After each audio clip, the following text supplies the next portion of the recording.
Welcome to Pabverse, a fictional continent set in Worldbox, a famous god simulation game where civilizations rise and fall and epic tales are told. The Rouge War, or alternatively the Great Northern War, has left a deep impact on the history of Pabverse. Follow us as we witness the earth-shattering battles and clashes that will shape the future political landscape of the world and change countless lives. This is Pabverse Worldbox documentary, The Great Northern War.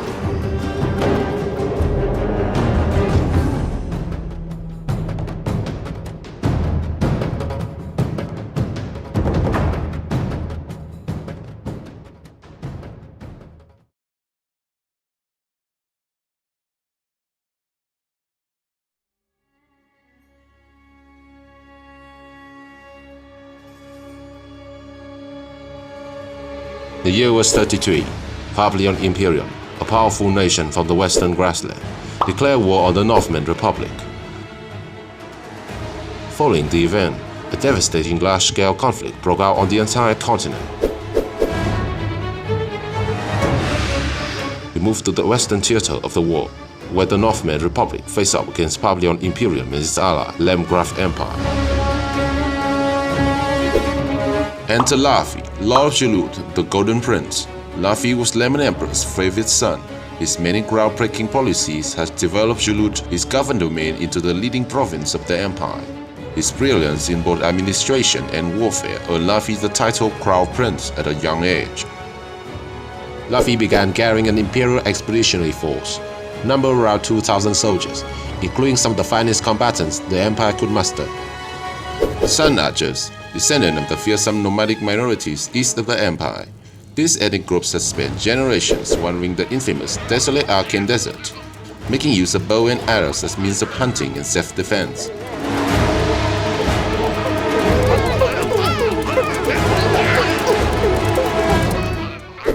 The Lut Hoplite, light infantry of Lemgraf, equipped with long spears cutting in desert copper and oval shields. Individually, a hoplite was akin to an average human soldier. However, combined with proper phalanx formation, a hoplite contingent could hold off and even push back enemies with superior numbers. Dragon Guard, Lemgraf's very own heavy infantry. They were armed with thick bronze blade armors, shields, and sharp bronze swords. Only the best in Julut were qualified to join the rank.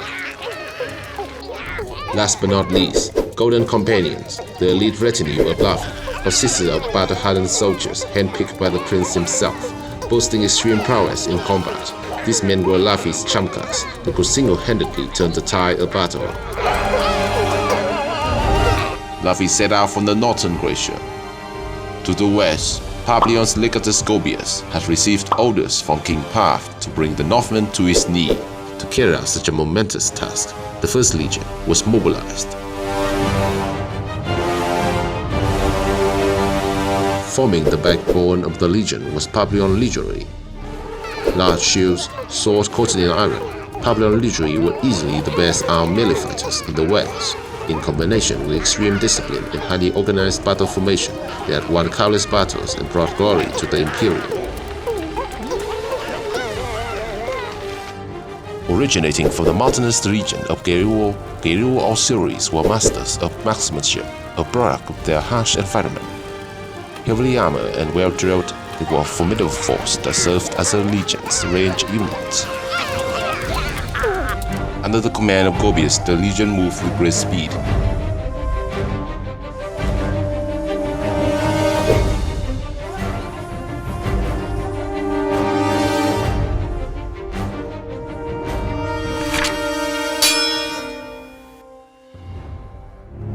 On the eastern tip of northern Glacier stood the Northman outpost of Skanse. Skanse was the great way to win the war region, one of northern Glacier's three major territories. The town population was around 2,000, defended only by 200 garrisons. Skanse served as Northman's foremost line of defense. For that reason, it was well fortified to protect it from vicious invaders. A long wall had been constructed around the settlement. Additionally, watchtowers were erected in key positions, providing the garrisons with heavy firepower. Consequently, Skanse, who stood countless sieges in the past despite being heavily outnumbered, was deemed an impregnable fortress to strike fear and dismay into the heart of its enemies.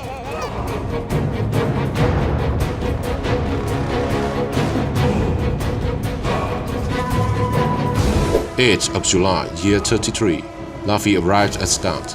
He faced his first challenge in the Northern expedition.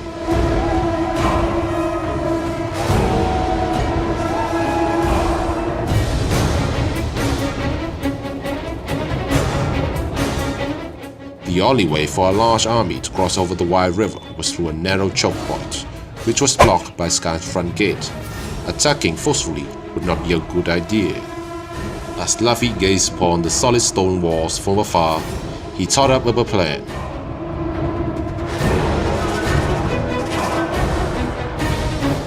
As the sun slowly setting below the horizon, Lemongraph withdrew from the river crossing and set up camp. The day seems to have ended. Under the guise of darkness, the Golden Companions went upstream to swarm along the violent current to reach out the storm. The group then scaled past the wall which had been clearly neglected by the garrisons.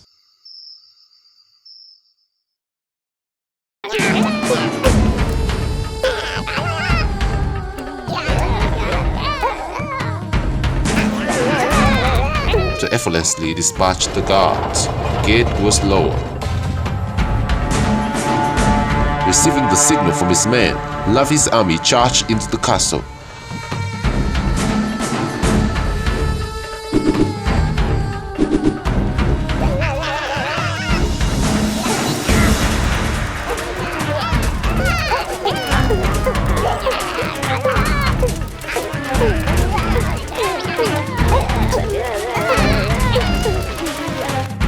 Lemongraph soldiers captured street after street, putting down pockets of resistance within the city.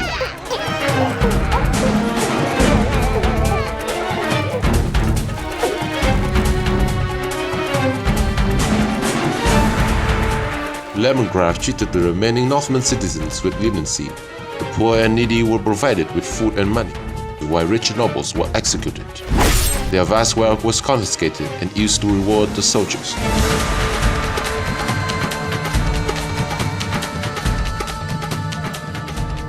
Further down south, Gobu was approaching Northman's southern border. Hearing the news, Fukufi the Fearless, High Chieftain of Northwind region, assembled a massive Northman force. The Northmen decided to stop the advancing Pavilion at Trhomma field. Fukufi's army, totaling around 3,000 men, was a coalition of loosely connected tribes, uniting under a common goal. Many Northmen had taken up arms to protect their homeland. Most of them were Northman conscripts, poorly equipped tribesmen. During peacetime, they were normal peasants. Thus, not only was their combat experience extremely limited, but their equipment was also severely lacking. Northman's range unit, Northman hunters, artillery hunters who were called upon during wartime. Despite poor equipment, they made up for it in experience, hunting wild animals on a daily basis.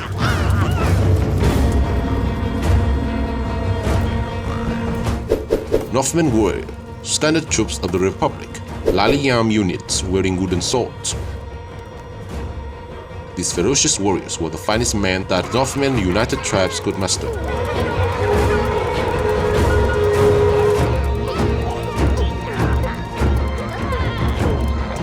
Brass berserkers, giant wielding heavy iron axes, the insane strength matched southern continent Orcus race.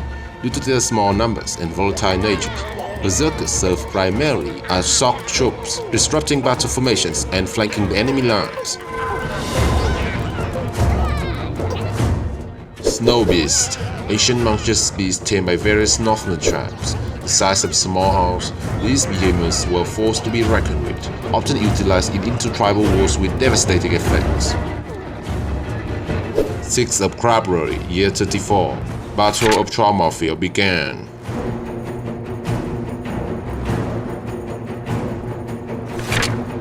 Northmen mobilized their entire force to attack. Pavilion rushed out to meet them on the wide plain.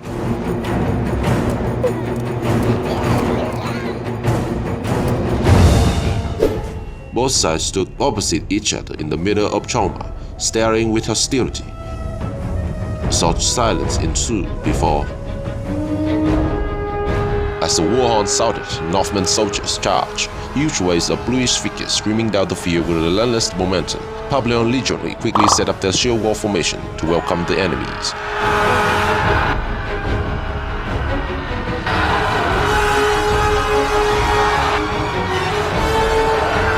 Deafening sound erupted as Northmen collided with Pabverse shield walls. Intense fighting broke out.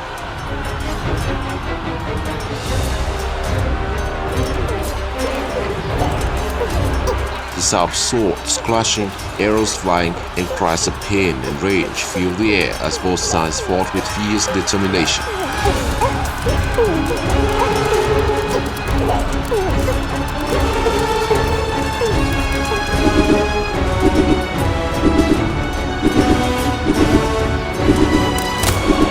Bears and berserkers were the most effective force on the Northman side, ravaging across the front line, claiming lives with each attack. Northman warrior fought with reckless abandon. The battle axes sought fresh blood to quench their thirst for slaughter. Pabverse legionary maintained their organized formation while using their weapons to hack down their enemies. As time went on, the situation became clear. In the head-on confrontation, Northmen's ill-disciplined and poorly equipped men was no match against Pabverse's prowess. Their wooden weapons did not make a dent into the thick legion shields. Their arrows were easily repulsed by tough Pabverse armors. Giant bears and brass berserkers, despite their fearsome strength, were isolated and cut down one by one.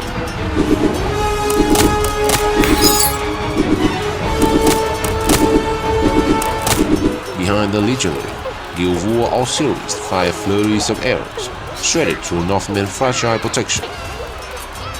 Before long, hundreds of Northmen's conscripts were massacred.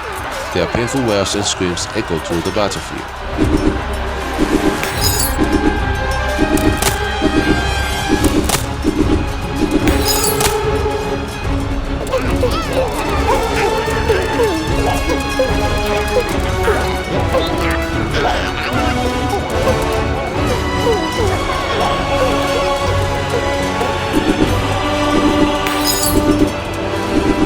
In the chaos, Fukufi threw an arrow to the chest and perished. Losing their leader was the final nail in the coffin for the already demoralized Northman rebels. Countless routed, scattered into the deep forest.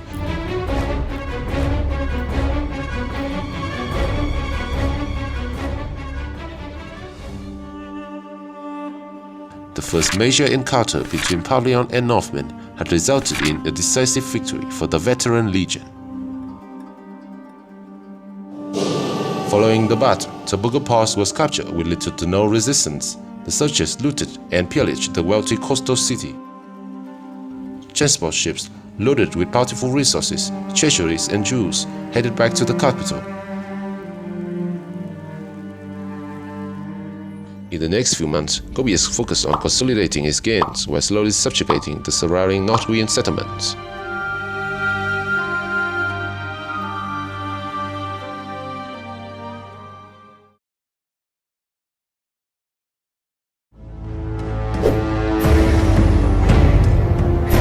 In the north, after several months of travel, Laffy finally reached Awunsin, Winter War region's largest stronghold. The huge city was probably besieged. Awunsin was a vital trading hub of the Republic, a place to exchange goods and services between the western and eastern Frostic tribes. The city attracted countless immigrants settling in. Centuries of development gave rise to a prosperous megapolis of unprecedented scale. Because of its economical and strategic status, Awunsin was well fortified and heavily defended. Awunsin was protected by high mountains to the north, while 3 layers of stone walls circumvented the city. Archers and huge watchtowers were posted on different parts of the walls. It's certain that whoever attacked Awunsin would suffer immense casualties. The thriving city stood proudly, a testament to Northmen's strength and prosperity.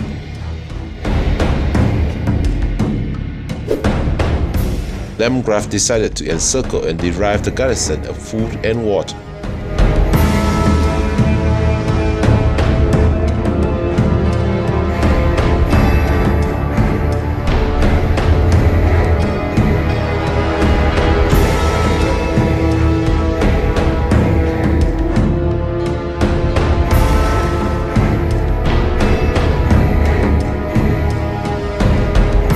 Their plan was effective as the city gradually succumbed to hunger and diseases.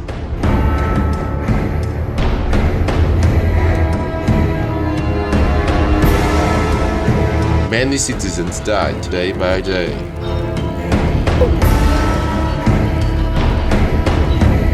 Winter War High Chieftain Bemua the Bloody raised a formidable army and rushed over to relieve the beleaguered city. General of Frostham region, Loki, also joined on the march. Bemua had a force of around 2,500 men, which included 1,500 conscripts, 500 hunters, 500 Northmen warriors, 60 Barras berserkers, and 10 beasts.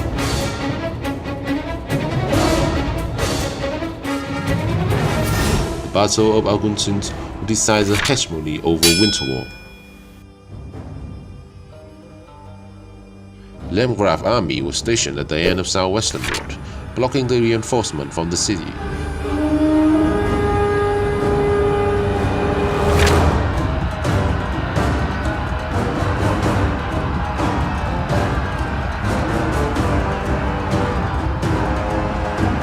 Accompanied with the usual sound of war, the Northmen fervently charged at the pike walls of Landgraf, disregarding their safety.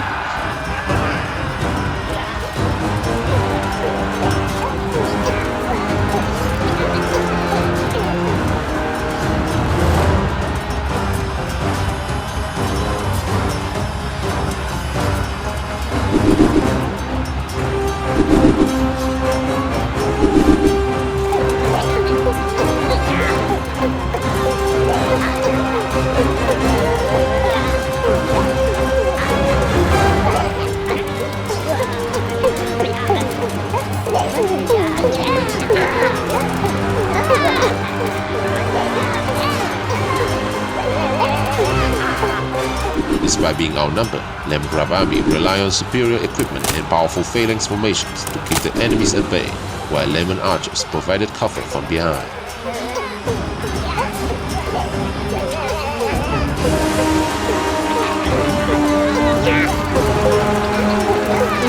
On the other side, Northman soldiers fought desperately in order to protect their home, yet all it wasn't enough to inflict damage onto the Landgraf front line. Beasts and berserkers were sent to the middle section, where Northmen suffered the most losses. Despite that, Northmen's conscripts were cut down rapidly, while run-of-the-mill hunters were decimated with desert arrows. Even bears and berserkers met the same fate as their fellow comrades, getting swept up by Landgraf's advance.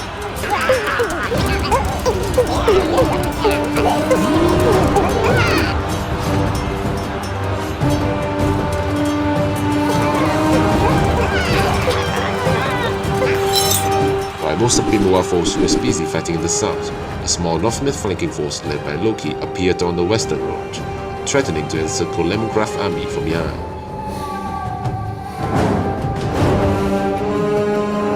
However, Landgraf's general had anticipated such a move. He stationed a number of guards and archers by the hillsides, waiting in ambush.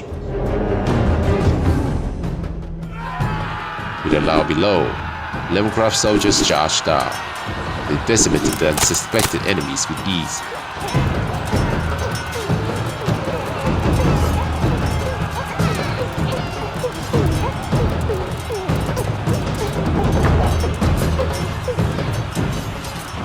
Loki had to flee, seeing the fight as a lost cause.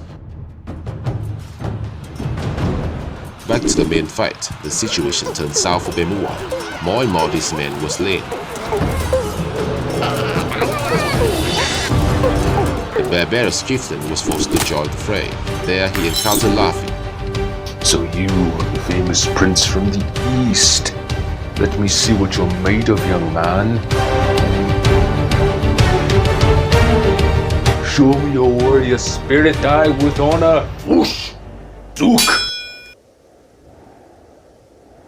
Even if I fall, the Northmen will never submit to your rule. Long live the Northmen! Sir!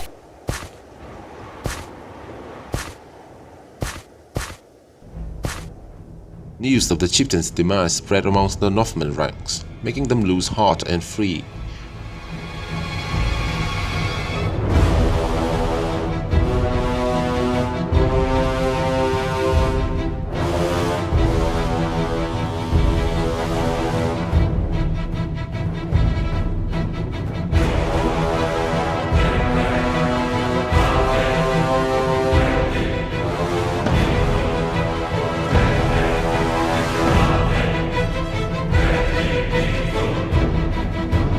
The battle had ended.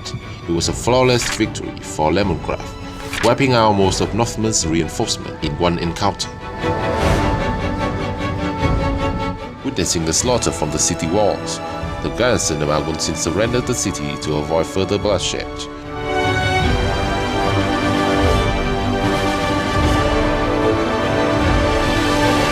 Aside from a large quantity of treasures and rare minerals, Luffy Lemongraph found the British Jew of Northman, Loki's daughter, who was trapped inside the walls while the siege was taking place.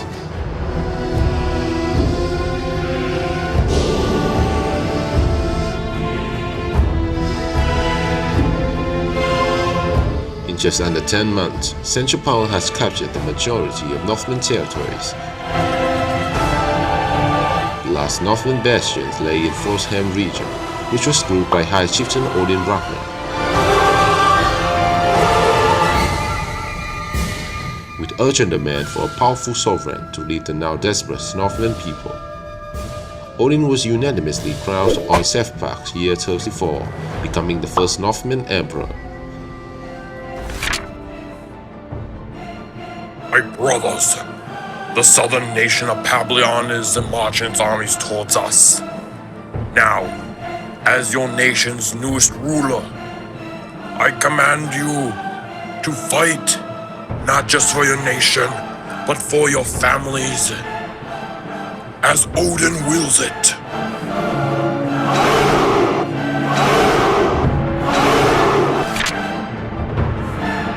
Odin knew it would be unwise to fight the alliance head-on, thus guerrilla tactics were quickly adopted, and widespread resistances rose up across the invaders' occupied territories.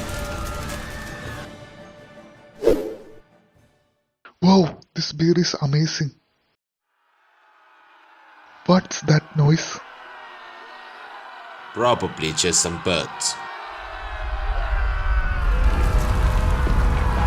No!